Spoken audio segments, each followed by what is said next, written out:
Okay, last time we were talking, and so far in the course, let me just summarize the whole course so far. We started out with the initial thing, trying to show that there's reasons why people believe in the existence of God. So we went through various proofs for the existence of God. Not that they're proving things, 100%, but that there's reasons to believe in the existence of God. Now, once we've got God, then God has spoken. And that process of God speaking is the process called, what word is used for that when God speaks? Inspiration. Okay, the word inspiration. God inspires the prophets.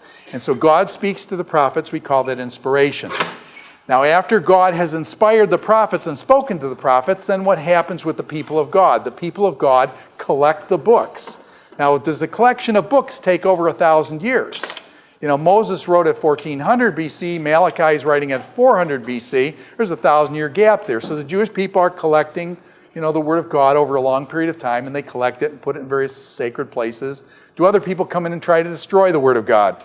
Babylonians come in, they torch everything, that kind of stuff. So the Jews are working with that. The books get collected. That process of collection is called canonization.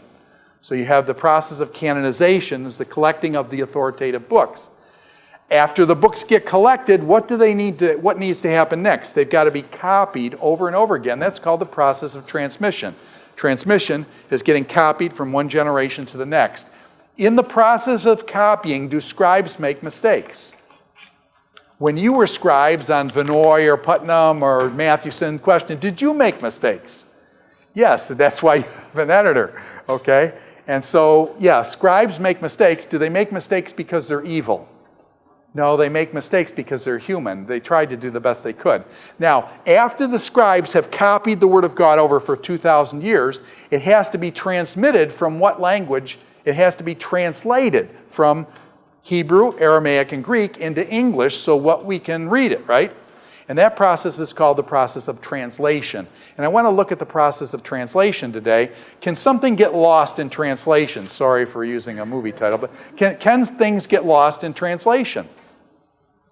Let me just say, guy goes with girl. Guy says something to girl. Girl says something to guy. Question, lost in translation?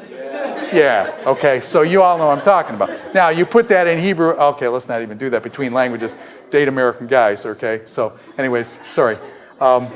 So what we got is something like this, and we'll put this up. But we're going to focus on translation today, going between languages. Do different versions and perversions translate things differently?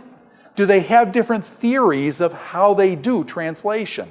And so what I'd like to do today is to go over just different theories of translation, and then I want to show you some different ones, and then we'll jump into, I think we're going to try to actually do the book of Genesis chapter 1 today and get started. So here's where we were last time then, is down here, this process of inspiration, canonization, transmission, and translation. This is the process basically from God to us.